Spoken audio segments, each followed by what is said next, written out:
le tissu industriel à remettre sur le métier, la réindustrialisation de la France. On en parle beaucoup, elle fait partie des grands sujets du moment et il était temps. Jadis, un des fleurons mondiaux en la matière, la France s'est peu à peu muée en économie tertiaire où il était bon de fermer les usines pour produire ailleurs. Alors aujourd'hui, vous avez remarqué, le mouvement est enclenché, il y a une vraie dynamique en marche. Reste maintenant à répondre à de nombreuses questions comme comment produire massivement de l'électricité décarbonée, indispensable pour faire tourner nos futures usines. Alors, heureusement pour nous, ils sont au courant, nos experts qui vont nous rejoindre. Alors lui, c'est un opiniâtre, un passionné, chef d'entreprise d'abord, c'est surtout le porte-drapeau, le porte-voix, l'animateur et l'ambassadeur de la France industrielle. Il la vit, il la respire, il la promeut. Sacré boulot que celui de remettre la France industrielle sur les rails, quand, comme il aime à le souligner, une usine est le seul endroit où on ne vient pas par hasard. Alexandre Sobo. Alexandre, qu'on applaudit. Merci de nous rejoindre, Alexandre. Viens à mes côtés, s'il te plaît. Les sujets de l'humain, de l'apprentissage, de la transmission des savoirs n'ont pas de secret pour elle. Et ça tombe bien, la France industrielle a besoin de compétences pour réparer les dégâts, se reconstruire et accélérer. Elle anime, et elle m'a permis de le découvrir, un collectif engagé et passionné partout en France pour l'appui aux branches et le conseil aux entreprises avec un maître mot, l'inter-industrie. Elle s'appelle Stéphanie Lagal-Baranès, vous la connaissez. Stéphanie, merci de nous rejoindre. Ce que je vous propose peut-être, le temps que Stéphanie s'assoit, c'est de regarder un petit film, si nos amis sont prêts en régie, un petit film de promotion, Stéphanie, de cette industrie, Alexandre, que vous aimez tant. Regardez, vous l'avez déjà vu ce spot, et puis on se retrouve juste après. On ne construit pas des structures métalliques pour les guerres de demain. On construit les hasards de la vie. On ne conçoit pas les vêtements d'aujourd'hui. On conçoit la liberté d'être soi. On ne distille pas des parfums. On distille des coups de foudre. On n'imagine pas l'avion de demain. On imagine des aventures à l'infini. On ne développe pas des biothérapies innovantes. On développe la fureur de vivre. Avec l'industrie, on a un avenir à fabriquer. Découvrez-nous avec l'industrie.fr. On peut applaudir ce film parce que je le trouve très sympa. Voilà. Ça dépote, ça détonne et ça dit bien ce qu'est l'industrie. Alexandre, merci d'être avec nous aux côtés de Stéphanie. Je disais que tu promeus cette industrie, que tu prends à bras le corps avec tous les industriels. Déjà, peut-être, qu'est-ce que t'inspire cette thématique en réparation ? Moi, je suis comme Alain Juppé. La réparation, ça fait penser à ma voiture en panne, ça fait penser à des expériences finalement, et des moments où on améliore les choses. Et finalement, la question qui se pose, c'est non pas est-ce qu'on va faire la révolution, parce que les révolutions, c'est des soubresauts, c'est souvent compliqué, ça laisse des traces, il y a des guillotines, il y a des crises, En revanche, derrière l'idée de réparation, c'est cette idée de travailler ensemble, de travailler en continu pour que les choses s'améliorent. Et finalement, quand on regarde l'histoire de l'industrie française depuis le début du déclin, au début des années 90, finalement, c'est un lent glissement, c'est-à-dire plein de petites choses qui font que d'une année sur l'autre, il n'y avait pas tant de différence que ça. Et quand on fait la photo 30 ans plus tard, on a détruit énormément de choses. Et donc tout le chantier qu'on a ouvert maintenant au milieu de la décennie précédente avec le rapport Gallois, avec première décision politique de l'offre, c'est d'inverser la courbe, de commencer à remonter doucement. Le glissement que tu évoques, Alexandre, en termes de chiffres, peut-être déjà de nombre d'emplois qui t'ont marqué et qui nous ont tous marqués. On a quand même détruit pratiquement 2 millions d'emplois.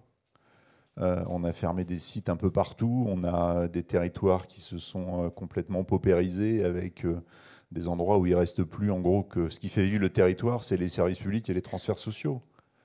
Ça pose énormément de questions. Et sans rentrer dans des débats politiques de court terme, on a beaucoup parlé de la diagonale du vide. Et quand on essaye de regarder un peu dans le temps long, on voit bien que, en tout cas tel qu'on le regarde aujourd'hui, les enjeux de l'industrie sont strictement alignés avec les enjeux du pays. Autour de l'ascenseur social, de la diagonale du vide, de la souveraineté, du commerce extérieur, de notre capacité à peser dans le monde de demain. Rien de tout ça ne se fera sans être capable de réindustrialiser le pays. Et comme ça prend du temps, vous savez, moi, le truc qui me désespère quand on fait du lobbying, c'est que le temps de l'industrie est un temps long. Donc quand un homme politique prend une bonne décision pour l'industrie, il est en général plus en responsabilité quand ça se voit. Alors ça, c'est pas trop grave. Le problème, c'est que c'est pareil quand il en prend une mauvaise. Alexandre, par rapport à ça, justement, le temps court, l'immédiateté politique versus le temps long qui est nécessaire pour l'industrie. Et puis, on est en pleine période d'élection. Le temps de l'opinion publique n'est pas le même non plus. Hein. Non, mais là-dessus, on a eu plutôt de la chance. C'est-à-dire qu'on a à la fois fait le rassemblement de toutes les représentations de l'industrie française à la fin de la décennie précédente. On a passé le Covid, on a passé la guerre à nos portes, les questions de souveraineté, les enjeux autour de la perturbation des chaînes logistiques. Je crois qu'aujourd'hui, il n'y a plus beaucoup de débats dans l'opinion sur le fait que réindustrialiser la France est une priorité qui dépasse, j'allais dire, les opinions politiques, le champ des possibles dans cette campagne. Alors évidemment, ils n'ont pas tous les mêmes méthodes pour y arriver, mais je crois que de l'extrême droite à l'extrême gauche du champ politique, ils ont tous le mot réindustrialiser le pays à la bouche. On les a vus il n'y a pas longtemps en MEDEF. Après, je vous dis, la méthode diffère. Il y a des choses qui nous paraissent à nous industriels plus efficaces que d'autres, mais en termes de grand objectif, ouais, le sujet est devenu transpartisan et ça, c'est déjà un bon résultat. C'est devenu un prérequis. Stéphanie, justement, prérequis. Toi aussi, à ta manière, avec tes équipes, porte-voix de cette réindustrialisation. Et j'ai voulu passer le film que tu as mis en scène avec tes équipes, parce qu'il y a cette... on parle de réparation, le préfixe ré, réparer, réindustrialiser, et puis réparer une image aussi. Hein, j'en parlais tout à l'heure. Oui, dans le volet compétences, il y a trois orientations nécessaires pour contribuer à la réparation qu'évoquait Alexandre. Il y a le volet de l'attractivité, en effet. Il y a à peu près 125 000 jeunes qui sortent chaque année des systèmes éducatifs et des filières de formation industrielle, technique, scientifique. Et il y a une évaporation de moitié. Ils vont vers l'assurance, ils vont vers les banques, ils vont vers le consulting. Ils ne vont pas dans l'industrie. Donc on a, c'est le deuxième volet, un sujet de réparation du système éducatif et du système d'orientation. Comment on fait pour que tous les prescripteurs parlent mieux d'industrie. Et le troisième volet, c'est celui de l'accompagnement par une politique publique et financière cohérente avec cette ambition compétence au service de l'industrie. Alexandre évoquait le temps long. Celui de la compétence aussi, il est long. Il y a des enjeux industriels dans le nucléaire, dans l'aéronautique qui sont à 10 ans. Certains responsables de ces entreprises considèrent qu'on n'y arrivera pas, qu'on n'aura pas les compétences au rendez-vous si la trajectoire politique suit, bien sûr, mais qu'on n'y arrivera pas. Donc il faut articuler, et au plus vite, il y a un peu urgence, ces trois volets pour préparer le volet compétences de la réindustrialisation. Alors, ce volet compétences que tu animes avec tes équipes, c'est des parcours de formation, c'est de la reconversion. Il faut combien de postes par an avec des métiers sensibles, hein, où on est en pénurie claire et nette, hein? L'industrie recrute, il y a 140 000 offres d'emploi à peu près chaque année dans l'industrie, et il y a 60 000 postes qui sont vacants, voilà. Et à tous les niveaux. Donc il y a un volet attractivité évident. Et le film que vous avez vu est un film inspirationnel. C'est un film avec des acteurs, mais c'est un film qui doit nous donner envie, qui doit donner à rêver et qui doit donner l'envie d'aller voir d'un peu plus près ce qui se passe en termes de produits, en termes de salariés, en termes d'usines, etc. C'est une campagne inédite par son budget. C'est pas mon premier président qui dira le contraire. On l'a négocié ensemble. Tu avais validé, oui, c'est ça. Mais c'est aussi sa vision à Alexandre de se dire il y a une thématique d'attractivité à travailler. Chaque industriel communique, et depuis longtemps, la métallurgie le fait depuis toujours. Mais quand la métallurgie parle d'industrie, quand la chimie parle d'industrie, quand la pharmacie parle d'industrie, le textile, finalement, il y a une problématique industrielle globale qui est servie. Et donc, est-ce qu'on ne peut pas se fédérer? Est-ce qu'on ne peut pas parler d'une seule et même voix pour parler d'industrie? Il y a 90% peut-être des problématiques qui sont communes, qui sont transverses à toutes ces filières industrielles. Opco 2, c'est 29 branches, je n'ai pas dit, mais c'est 29 branches industrielles. D'où cette idée de campagne générique qui donne à voir quelques métiers caractéristiques, mais pas tous évidemment, et qui ensuite doit se décliner de façon très opérationnelle. Il y a les WorldSkills à la rentrée, il y a des salons. On n'a jamais fait autant d'événements. Il y a une centaine d'événements dans tous les territoires pour montrer l'industrie, pour montrer à quel point une aventure industrielle est une aventure humaine et qui contribue, c'est passionnant, que contribuer à la production d'un outil, d'un produit, une solution que l'on voit ensuite dans la vie quotidienne, dans la société, c'est passionnant, et que contribuer à finalement la réponse de l'industrie à un projet de société, un nouveau projet de société, ce qu'évoquait Xavier Chéreau tout à l'heure dans la dimension environnementale, c'est passionnant. Et donc ça, il faut qu'on l'explique aux jeunes, mais aussi à leurs parents et à leurs prescripteurs. J'y reviens, c'était mon second volet, mon deuxième volet, les profs et tous les personnels d'orientation. Ça résonne évidemment à tes oreilles. Toi qui es chef d'entreprise, je disais que l'usine, c'est pas l'endroit où on va aller, c'est le seul endroit où on va pas aller naturellement. Hein, oui, ça fait partie des constats. Quand vous prenez la vie d'un jeune, si ses parents n'ont pas un lien direct avec l'industrie, dans sa vie quotidienne jusqu'à ses 18 ans, il n'a aucune chance d'avoir un contact réel avec ce qu'est le monde industriel. Il va rencontrer le monde du commerce quand il accompagne ses parents faire des courses. Il va rencontrer le monde du bâtiment quand il y a des travaux chez lui ou autre. Il va rencontrer le monde du conseil, du service. Mais finalement, l'industrie, c'est quoi? C'est un mur blanc au bord duquel il passe quand il est dans une voiture, sur une route ou sur une autoroute, avec de temps en temps un nom marqué dessus. Ça fait moyennement rêver. Et donc, effectivement, une des questions qu'on se pose, c'est comment on donne à voir. Et en plus, dans une période où il y a eu, ça ne vous a pas échappé, pas mal de critiques, pas mal de débats, la philosophie première de l'industriel, c'est pour vivre heureux, vivons cachés. Donc les deux, finalement, se parlaient peu. Et le gros travail qu'on a essayé de faire ces dernières années, c'est d'ouvrir les portes, hein, déjà. C'est à la fois d'ouvrir les portes, c'est de donner à voir, c'est de travailler avec les régions, avec les rectorats sur le terrain. C'est finalement... Moi, je défends une idée simple, c'est en général en 7e, les enfants font leur première visite au musée. Dans le plan de travail, il y a aussi la visite à l'usine, pour qu'ils voient finalement qu'on sorte de ces images d'Épinal, parce que quand vous ouvrez un livre... Zola, hein. Ça l'est plus, encore une fois, il faut être clair. Mais on parle de réparation, là, c'est déconstruire les idées. Hein, ouais. C'est aussi l'idée du petit film que vous avez vu. Les gens m'ont demandé, est-ce que vous aimez le film? J'ai répondu, mais c'est pas le sujet, je veux dire, c'est pas moi qui suis à convaincre. C'est un film. Pardon, oui, je l'aime bien, mais je veux pas que les gens considèrent que c'est réussi parce que je l'aime bien. Ça sera réussi parce que tous les jeunes qui vont le voir quand il sera passé à la télé, dans les cinés et partout, ça va leur donner envie d'aller ouvrir une porte, de se dire il y a peut-être un truc différent, c'est dans ma vie quotidienne, c'est ça qui est important en fait. Alors on s'y prend effectivement en déconstruisant cette image, en donnant à comprendre, à voir, à expérimenter quelque part. Et tu disais tout à l'heure, parce qu'on est quand même passé de puissance industrielle, après tu as eu l'Inde, le Brésil, la Chine, et nous on est plutôt maintenant... pas dans les derniers, mais enfin, bon, voilà, je te vois faire un relevé de sourcil significatif. On est parti du rapport gallois, et là, il y a tout un ensemble de choses qui structurent une démarche positive. Ce qu'il faut bien voir, c'est que quand on se pose la question de pourquoi ça ne marche pas et qu'est-ce qu'il faut faire pour que ça marche, c'est quand même important de faire un diagnostic.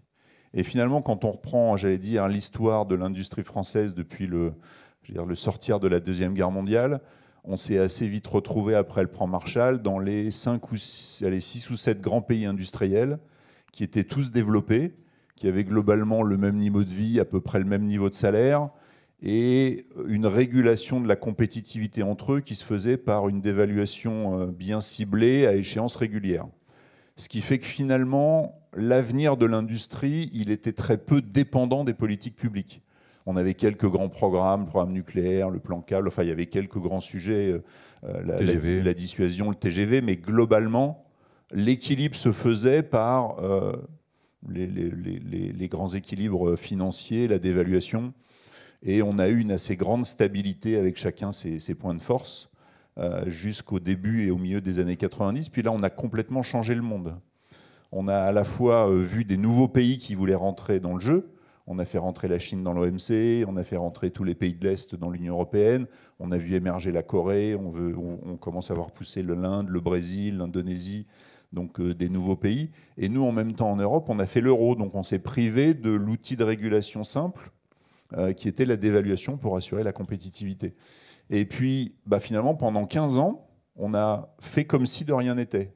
Mais faire comme si de rien n'était, quand il y a des gens qui poussent à la porte des outils de régulation qui ne fonctionnent plus, ça se traduit par le lent déclin qu'on a connu, qui nous a amenés au bord du précipice, au moment où Louis Gallois a fait son rapport. Et depuis, c'est effectivement des premières mesures de politique de l'offre, renforcées régulièrement. Parce que je crois qu'au niveau du PIB, on est comme l'Espagne ou l'Italie. Enfin, on est en dessous. On est en dessous. On est un des pays qui a un poids dans le PIB de l'industrie les plus faibles d'Europe. Je crois que il y a la Grèce qui est un petit peu derrière nous, mais je ne suis pas sûr que ce soit... J'ai grande amitié pour nos amis grecs en plus. Avec par exemple une longue glissade pour le nucléaire. Ça fait partie des sujets là. Hein. Oui, mais qui sont le reflet de choix politiques à un moment donné qui consistaient à dire que c'est plus une priorité. Parfois au mépris de la technologie ou voire du bon sens, mais en matière énergétique, quand on fait une photo de ce qui s'est passé ces 15 dernières années, je pense qu'on voit bien à quel point l'idéologie versus le pragmatisme, le bon sens et l'atteinte d'objectifs peut faire des dégâts. Après, il ne faut pas dire qu'il n'y a qu'une seule solution, mais dans tous les domaines, et notamment avec les énormes transformations qui sont en cours, je crois que vraiment ce qui est important, c'est que l'État et la puissance publique s'imposent la neutralité technologique. Ils sont là pour définir des grands objectifs. Est-ce qu'on veut de l'électricité décarbonée? Oui. Est-ce qu'on veut de l'électricité nucléaire ou éolienne? Ce n'est pas leur sujet. Le sujet, c'est ensuite chaque État en fonction de la technologie, de la maîtrise, de l'investissement. On peut prendre un exemple. Hein. Je pense que mettre une centrale nucléaire dans un pays instable d'Afrique, moi, je ne serais pas très serein parce que c'est un outil qui nécessite une stabilité, des instances de contrôle, une autorité de surveillance. Donc, ce n'est pas quelque chose qu'on peut faire partout. Donc, ce n'est pas une solution absolue. Donc, il faut absolument, sur tous ces sujets, avoir un principe de neutralité technologique. Et de pragmatisme. Quand on veut décarboner la mobilité, c'est mieux de donner un objectif de kilogrammes ou de grammes de CO2 émis au kilomètre. Pas de dire c'est telle ou telle solution. Et puis, on va laisser les acteurs économiques, l'intelligence, l'innovation, voir quelle est la bonne réponse et faire le reste. Alors il faut être très ferme sur l'objectif. Si on pense qu'on a des enjeux en matière de carbone, Jean Jouzel nous l'a redit hier, l'enjeu il est colossal et l'industrie, en tout cas française, est pleinement consciente de cet enjeu. Mais laissons faire l'intelligence humaine avec un objectif de résultat et jamais un objectif de moyens. Dès que le politique se met dans les moyens, en général, on va à la catastrophe. Stéphanie, des enjeux, tu le disais tout à l'heure, de système éducatif, d'alternance, de créer des nouveaux parcours, des reconversions, la place des femmes aussi dans l'industrie. Tu le disais, 29 branches que tu fédères. Parle-nous d'Opco2i qui a un vrai rôle moteur dans les territoires aussi, avec je disais, des équipes passionnées. Oui, alors parler d'Opco2i, c'est pas le plus passionnant dans nos sujets. Hein. Nous, notre rôle, il est vraiment d'être au service. Donc, on a des équipes de conseillers de proximité qui agissent donc auprès des entreprises. Il y a 80% d'entreprises de moins de 50 salariés dans l'industrie. Et ces entreprises-là, elles ont besoin d'être accompagnées. Moi, je voulais rebondir sur ce que disait Alexandre en termes de moyens. Parce que le système très franco-français... Xavier Chiraud, c'est amusant tout à l'heure, mais il a un peu perdu de vue ces spécificités franco-françaises de la gestion de la formation professionnelle. Et quand je lui ai rappelé tout à l'heure, il a eu un petit signe de surprise. Dieu merci, il n'a pas ça aux États-Unis. Il a d'autres difficultés, mais il n'a pas celle du financement de la formation professionnelle. Je voulais revenir dessus parce que depuis la réforme de 2018 et la création des opérateurs de compétences, il y a une étatisation finalement du système de formation professionnelle, en tout cas de son financement. Les contributions des entreprises sont désormais ursafisées et tout le monde oublie que c'est de l'argent des entreprises au départ. Tout le monde. C'est de l'argent public et c'est devenu un impôt. Et moralité, par ce transfert de fonds qui se fait depuis 2018, si je prends l'industrie, nous on devrait avoir une contribution de 3 milliards d'euros. Je dépends de reversement via France Compétences et j'en ai 1,8 milliard pour la formation des salariés de l'industrie.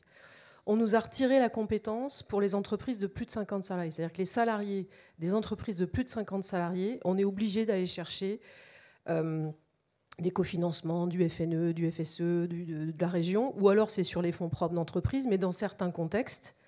Et peut-être qu'en 2024, on est en train de re-rentrer, là, en tout cas, dans un contexte de manque de visibilité des entreprises. Financer la formation, ce n'est pas toujours une priorité. Voilà. Donc on a ce sujet parce qu'on a une politique d'à-coups. C'est pas une Formule 1. Donc quand l'État mise sur l'apprentissage, ça fonctionne dans l'industrie historiquement. Tu me posais la question. Donc il y a 140 000 alternants qui sont en formation dans l'industrie aujourd'hui, avec une progression très forte en 2021, plus 30%. Donc la progression a été énorme, mais le système de financement de l'apprentissage est tel qu'aujourd'hui, l'État cherche des leviers d'économie, et ça se joue sur les niveaux de prise en charge, et donc à un moment donné, ça va se jouer sur les modèles économiques des centres de formation. Il y a forcément un moment où ça coince. Sur le FNE, l'État a mis beaucoup de moyens post-Covid pour accompagner la relance de l'industrie, et Opcozy a eu beaucoup de fonds au bénéfice de ces entreprises et des salariés. On a eu 150 millions d'euros en 2021, 215 millions d'euros en 2022. Mais ce n'est pas de l'argent volé, je le rappelle, ça vient des entreprises. Et voilà. 2023, on nous annonce au mois de juillet, donc coupure dans notre action de proximité, interruption dans notre action de proximité, et on nous annonce 75 millions d'euros. Et pour 2024, 21 millions d'euros, ce qui n'a rien à voir avec les enjeux qu'évoquait Alexandre, en tout cas dans le volet compétences. Et on nous donne Xavier Chiraud parlait de vision et ensuite stratégie, de plan d'action. Nous, on a des magnifiques visions, mais le plan d'action derrière, on ne peut pas le mener parce qu'on dépend de ces moyens qu'on ne nous donne pas. Alors, je suis désolée de jouer le côté... on n'a pas les moyens, mais c'est vrai. C'est la réalité. Mais c'est vrai. La loi climat et résilience de 2021, elle donne un rôle aux opérateurs de compétences pour armer la transition écologique. Pardon pour le verbe. Dans le conseil de proximité. Mais quand vous allez voir une petite entreprise sur le sujet de la transition écologique, que vous l'accompagnez à faire un diagnostic, on a des diagnostics très puissants chez Opcozy, on a un observatoire compétences industrie qui donne des diagnostics macro, branche par branche, pour voir l'impact sur les compétences, et ensuite on le décline auprès de l'entreprise. Et quand on arrive au volet formation, il faut des fonds, et là on les a plus, ou on dit à l'entreprise, je vous en reparle dans quelques semaines. Donc on perd toute crédibilité. Et donc je pense que, moi ça m'évoque ça, le terme réparer aussi, c'est avoir une logique financière de bout en bout quand on a une ambition telle que celle qu'on a eue depuis quelques mois. Et se donner les moyens de ses ambitions. Ouais. Parce que tu parles de relocalisation, tu parlais de la diagonale tout à l'heure, Alexandre, il y a des territoires oubliés avec des opportunités formidables. Tu me l'avais confié, reconversion de personnes qui travaillaient dans l'agriculture. Il y a un potentiel et un champ des possibles énorme. Il y a de la réindustrialisation. Il y a des chiffres qui donnent de l'espoir. De l'espoir, voilà. Et on est très optimiste. Mais effectivement, l'industrie, c'est une affaire de territoire. Et quand elle cherche des compétences, il faut lui trouver des solutions à proximité. On a une question de mobilité aussi. Des bassins d'emploi. Et des bassins d'emploi. Et là aussi, tous les acteurs ne sont pas forcément coordonnés. Nous, on peut intervenir en conseil, on peut intervenir en financement avec les contraintes que j'ai indiquées.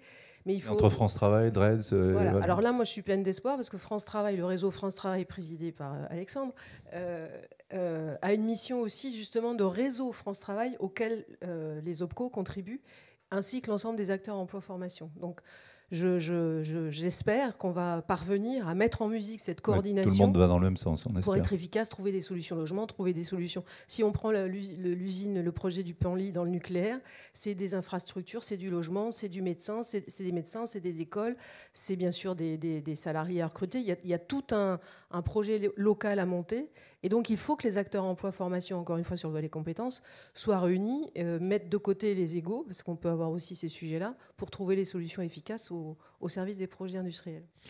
Stéphanie, Alexandre faisait référence à la réglementation, aux règles.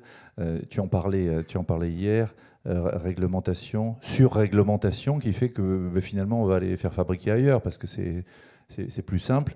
Et en corollaire, tous ces enjeux CSRD et les enjeux climat. Alors comment, tu répondais à une question hier, comment on appréhende ces sujets-là ? Je crois vraiment qu'en tout cas, vu de l'industrie, il y a deux choses. Un, il n'y a plus personne qui conteste le fait qu'on a un enjeu autour des réchauffements climatiques avec les conséquences qui ont été parfaitement décrites hier. La question, c'est pas le quoi, c'est le comment. Et aujourd'hui, notre grand combat, il est, je le résume très simplement, il ne faut pas que le faire vert, le faire plus vert revienne à faire moins. Et c'est-à-dire finalement, il faut trouver ce point d'équilibre dans lequel on est suffisamment ambitieux, suffisamment incitatif pour que, évidemment, ce qu'on fasse soit moins carboné, plus décarboné. Mais il faut qu'on s'arrête au moment où l'acteur économique, compte tenu de sa somme des contraintes, va transformer cette incitation à faire mieux en une décision de faire moins. Parce que le jour où on fait moins, si votre besoin n'a pas changé, il sera juste satisfait par quelque chose qui est fait ailleurs. Et quand c'est fait ailleurs, c'est toujours plus carboné que quand c'est fait en Europe. Et quand c'est fait en France, c'est toujours moins carboné que quand c'est fait ailleurs. À très très très peu d'exceptions près. Je crois qu'en point de PIB, en électricité, on a le point de PIB le plus décarboné des grands pays industriels. Plus on est en proximité, donc en transport et tout ce qui va autour, ça se passe bien. Et finalement, tout notre combat, c'est de dire aux gens qui pensent grands objectifs, qui pensent réglementation, attention, vous êtes en train de passer à un point où on va non plus être incité à faire mieux, mais être incité à faire ailleurs. Et on évoquait CSRD qui a été mise en œuvre par l'Europe il y a maintenant pas très longtemps et dont la France a été le premier pays à le transposer. Les estimations faites par les grandes maisons d'audit en Europe, c'est que le business d'audit, c'est-à-dire juste de certification des documents, on ne parle pas de dépenser de l'argent pour décarboner un procédé industriel, pour inventer une solution technologique. Simplement pour être en phase avec la surréglementation. Enfin, la réglementation, le surréglementation, c'est à l'appréciation de chacun. Mais on parle de milliards, voire de dizaines de milliards d'euros. Moi, je n'arrive pas à me convaincre que face au formidable défi qui est la décarbonation, à l'argent qu'il va falloir y mettre pour un bénéfice client qui est en instantané assez faible, hein. Quand vous vous déplacez, que vous preniez une voiture thermique, une voiture électrique ou une voiture hybride, je pense que votre expérience client n'est pas très très différente. Vous montez dans une voiture qui sent la même chose et vous faites X dizaines ou centaines de kilomètres. Par rapport à ces sujets, je te coupe, Alexandre, de climat qui sont prégnants et auxquels il faut évidemment s'attaquer. Je sais que tu luttes farouchement contre les Khmers verts. Hein. C'est les gens qui ont un agenda de décroissance. C'est-à-dire que derrière l'affirmation de décarbonation, la seule façon de répondre aux objectifs et aux solutions qu'ils présentent, c'est le moins. Et pour moi, le moins, il est totalement orthogonal avec la nature humaine. Je pense que déjà dans un pays développé, riche comme la France, l'acceptabilité, on l'a vu dans plusieurs épisodes ces 10 dernières années, on peut parler de la taxe carbone, des gilets jaunes, on voit bien que l'acceptabilité sociale, en tout cas en instantané, elle n'est pas à 100%. Mais quand on va dans des pays qui n'ont pas notre niveau de vie, on voit bien que là, il n'y a aucune chance que ce soit acceptable. Donc, en fait, l'agenda de décroissance est un agenda d'échec. Et comme l'agenda de ne rien faire est aussi un agenda d'échec, Jean Jouzel nous l'a très bien dit hier, hein, quand on se projette sur l'arc intertropical et qu'on se dit que si on ne fait rien dans moins de 50 ans, il y aura sans doute toute cette zone qui sera impropre à la vie humaine. Ça fait 2 milliards, je crois, c'est à peu près ça. Ça fait un risque potentiel de déplacement de population de l'ordre de 2 milliards. Si on se dit qu'à l'échelle de la planète, on doit déplacer 2 milliards, c'est une guerre. Ça ne se règle pas autrement que par des conflits à l'aune duquel la guerre Ukraine-Russe sera de la roupie de Sansonnet. Donc le premier qui consiste à faire croire aux gens que la décroissance est acceptable, c'est aussi la guerre, c'est-à-dire puisque la technologie, l'évolution de l'économie ne me donne pas plus, je vais revenir à ce qui était le Moyen-Âge, c'est-à-dire je vais le prendre à mon voisin, quand je veux plus, je vais le prendre à mon voisin. Ça s'appelle d'une façon ou d'une autre la guerre. Alors avec les moyens technologiques qu'on a, je pense que c'est pas mal, ça va être assez sport. L'inhabitabilité de toute cette zone à horizon 50 ans, c'est ça. Et donc on n'a qu'une seule réponse, et il ne faut pas attendre. Pour ça qu'il faut mettre des incitations, il faut pousser. Moi, je défends l'idée que des incitations bien ciblées sont beaucoup plus efficaces que de la réglementation. Mais je suis prêt à voir le bas ce qu'ont fait les Américains avec l'IRA, tout ce qu'on a fait dans le cadre de France 2030 en France avec des subventions ciblées, un travail avec le monde économique pour définir où est-ce qu'on peut aller. Mais on a effectivement besoin de bouger, mais c'est par le travail commun entre la puissance publique, les moyens collectifs et l'intelligence et l'innovation des entreprises qu'on a une chance d'apporter la réponse. Et finalement, notre grand enjeu, il est comment on fait en sorte que cette contrainte, qui est en vrai à 50 ans, c'est-à-dire que les vraies conséquences graves de ce qu'on se bat aujourd'hui, même s'il y a déjà des épisodes, le truc vraiment grave, il est très loin dans un horizon humain. Se dire qu'on est responsable de ce qui se passe à 50 ans, c'est pas facile de faire bouger les gens quand on leur donne un horizon aussi lointain. Donc comment on rapproche intelligemment l'horizon, l'enjeu pour que tous nos concitoyens dans le maximum de pays du monde, tous les acteurs économiques se disent je peux contribuer et je dois apporter mon écho, et comment est-ce qu'on remet tout ça en mouvement. Et moi je crois beaucoup à cette question de l'horizon de temps, comment on le rapproche, comment on trouve les outils, comment on incite, le met en perspective, hein. Comment on innove, parce qu'on n'a pas d'autre choix que de réussir. Après, c'est un pari sur l'intelligence humaine. Stéphanie, par rapport à ces sujets de climat, quand on transmet les savoirs, quand on prodigue de la formation, on fait aussi de la pédagogie. Pédagogie aussi par rapport à ces sujets, hein. Alors oui, beaucoup de formations commencent, et c'est salutaire, mais beaucoup de formations commencent à se mettre sur le terrain de la transition écologique. Les besoins sont importants, les entreprises n'en ont pas encore forcément. Sacré réservoir là, hein. Oui, il y a un beau réservoir, mais il y a un niveau de maturité qui est assez différent entre les entreprises, les petites, les grandes. Et même dans les plus grandes, parfois, ce sont des sujets qui sont encore très aux mains de la stratégie, de la RSE, qui ne sont pas toujours descendus au niveau des RH et des responsables formation. Donc on a fait des études assez précises sur le sujet, d'où l'importance de les accompagner sur le temps long et de poser les diagnostics. On a un projet là qu'on mène depuis 2 ans qui vise à financer des parcours de formation sur la transition numérique et sur la transition écologique. L'un peut servir l'autre, hein, même s'il y a quelques débats d'experts sur le sujet, mais l'intelligence artificielle, par exemple, peut être un contributeur de solutions pour le climat, de solutions écologiques, voilà. Et on sent qu'on passe de logique de formation sur l'écologie à de formation de sensibilisation, fresque du climat. On a vu beaucoup ça dans les entreprises ces derniers mois, et on commence à avoir des formations beaucoup plus métiers, puisque ça impacte des métiers comme ceux des achats, ceux de la logistique, ceux de, bien sûr, l'ingénierie. Donc on commence à avoir cette transition de la sensibilisation aux formations métiers. Et puis, ce qui permettra aussi de ramener les questions d'opinion, finalement, en faveur de l'industrie, parce que réparer l'industrie, c'est aussi remettre en marche l'opinion en soutien de son industrie. Oui, tu parlais des parents tout à l'heure. Les parents, mais les citoyens dans leur ensemble. C'est vrai qu'après 40 ans de désindustrialisation et des industries finalement peu visibles, tout ça doit s'accompagner d'une ouverture grand public. Le film, à sa modeste place, peut avoir cet effet induit là aussi. Il faut que les citoyens aient conscience de leur industrie et soutiennent leur industrie. On a mis en place un baromètre Ipsos pour mesurer l'évolution de l'image de l'industrie. Et on a la chance de pouvoir repartir d'une étude que l'UMM avait faite en 2019. On a un petit rétroviseur. Et ça bouge. Ça bouge. Alors l'industrie garde malheureusement une place assez loin derrière l'artisanat ou l'agriculture, qui ont des images de secteurs nobles, on va dire. Oui, c'est ça. Proches des Français, de petites entreprises. Ils ont ces images-là. Donc l'industrie, elle reste en bas de classement. Mais en 4 ans, c'est le secteur qui fait le bond le plus haut, le plus fort. On gagne 13 points. On était à moins de 50%, on est à plus de 60%. Dans l'image du grand public.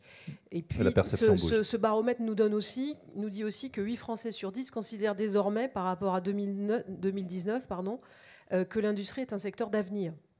Quand on pose la question de la croissance, ça c'est un peu différent, c'est très partagé. Il y en a qui pensent que c'est en croissance, d'autres qui pensent que c'est stable et d'autres qui pensent que c'est plutôt en décroissance. Mais en tout cas, il y a une notion de secteur d'avenir qui donne de l'espoir. Et on voit aussi tous les préjugés à déconstruire. Il y en a qui ont vraiment la vie dure, notamment sur les sujets environnementaux. C'est-à-dire que les Français considèrent d'abord que l'industrie, c'est le problème de l'environnement et ce n'est pas la solution. C'est sale et ça salit. Alors que il faut que ça devienne, et on l'a vu sur Stellantis, la vision de Stellantis, c'est la décarbonation, c'est pas autre chose, c'est ça qui est mis en avant, et les salaires. Ça reste, le niveau de salaire reste dans l'image collective un désavantage dans l'industrie, alors que les niveaux de salaire sont 10% supérieurs dans l'industrie par rapport au reste de l'économie, voire 20% de plus par rapport au secteur de la construction ou du commerce. Ouais, mais ça n'est pas su. Donc il faut... Et ça, on se dit, on a vraiment un travail important à poursuivre avec notre campagne, notre information, pour non seulement donner à voir, mais montrer aussi les conditions de travail qui évoluent. Elles doivent continuer à évoluer, mais elles évoluent. C'est pas su. Qui a une question à poser à nos invités qui veut réagir? Ben Jean, justement, tiens. On va essayer de faire court parce qu'on a un peu glissé en timing. Sophie, je veux bien que tu donnes le micro à Jean. Je sens que je vais regretter d'avoir posé une question hier. Voilà, merci pour le micro. Merci à tous les deux, Stéphanie et Alexandre. C'est pas vraiment pour une question, c'est pour remercier, parce que moi, depuis assez longtemps, je m'implique bien sûr sur ces aspects formation. Bon, j'ai été coordonné un rapport sur la sensibilisation et la formation à la transition dans l'enseignement supérieur, où en fait on a une grande partie sur, on a toute une section sur la prise en main par les entreprises de cette formation. Voilà, donc c'est pour vous remercier de l'avoir mis en avant ici, hein, c'est très important. Voilà, donc voilà, j'ai parlé de la Convention citoyenne, mais aussi de la Convention des entreprises pour le climat. Donc tout cela, je suis très heureux simplement vous en remercier parce que c'est vrai que je crois vraiment que, disons, ça peut être aussi ça fait partie des solutions, c'est très clair. Voilà, donc c'est pas vraiment une question, mais il faut aller de l'avant et continuer. Merci beaucoup. Réaction Alexandre. Non, je peux dire à Jean qu'il peut compter sur nous. Voilà. Oui, Sophie. Dernière question, mais très très court. Je vais essayer de faire court. On peut prendre un peu sur la pause quand même, Frédéric. Je pense que les gens sont prêts à sacrifier 5 minutes de pause. Pour mais là on est à 20 minutes là, de plus. Mais... Sophie Moreau-Folenfant, réseau de transport d'électricité. J'ai bien entendu votre commentaire pour dire fixons un cap, notamment en termes de décarbonation, et laissons s'organiser les acteurs économiques. Moi, j'aurais tendance, je vais dire un gros mot, à militer pour un retour d'une forme de planification. Et indirectement, Madame Lagal, vous évoquiez le fait que les territoires se mobilisaient de manière collective, justement, pour centrer toutes les compétences pour développer la réindustrialisation. C'est ce que nous, on essaye d'effectuer avec une politique de l'offre sur l'accès au raccordement en électricité. Aujourd'hui, si on se contente de laisser les acteurs économiques choisir les modes d'énergie qui vont se développer, on n'y arrivera pas. Ça, c'est une certitude. Je ne parle que de ma modeste paroisse. Réseau de transport d'électricité, c'est bien notre objectif aujourd'hui, de permettre à chacun de pouvoir accéder à une électricité et de permettre aux entreprises de faire leurs investissements dans les délais nécessaires pour se développer. Réaction par rapport à ce que dit Sophie, électricité décarbonée, certains disent on n'arrivera pas à fournir la quantité d'électricité. Réaction, Alexandre? Non, mais je pense qu'il faut les deux. Enfin, je l'ai dit depuis le début, hein, on n'y arrivera pas tout seul. Donc il y a une responsabilité des outils collectifs, de l'État, des réseaux, de l'infrastructure. Après, je pense qu'il faut juste trouver le bon équilibre entre les deux. Pour rebondir de façon un tout petit peu taquine sur le sujet RTE, moi, ce que je rencontre surtout, c'est des gens qui ont des projets et qui se désespèrent qu'on ait besoin de 5 ans pour les raccorder alors qu'ils ont l'électricité dans 2 ans pour commencer. Donc, je ne sais pas où est la responsabilité, mais en tout cas, il faut trouver un bon équilibre entre les deux. Aujourd'hui, on promeut, pour rester sur l'électricité, parce que c'est un truc qui me rend dingue, on dit aux gens, installez des panneaux solaires sur vos toits. Vous avez tous entendu ça avec des campagnes.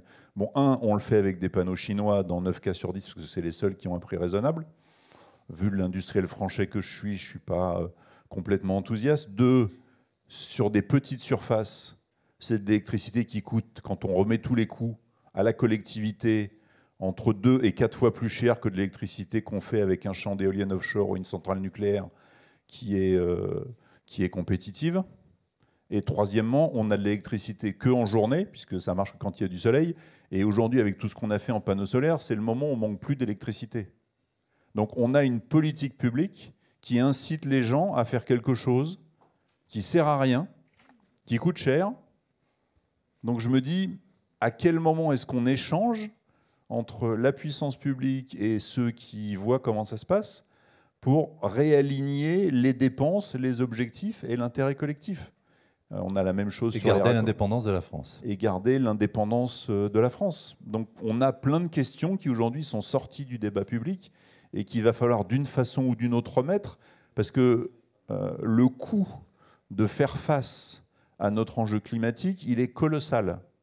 Chaque fois qu'on dépense de l'argent au mauvais endroit, ou bien on se prive de la capacité de faire autre chose dans un pays qui a 3 000 milliards de dettes, je pense que ce n'est pas une bonne idée, ou bien on retarde le moment où on sera au rendez-vous de la neutralité carbone.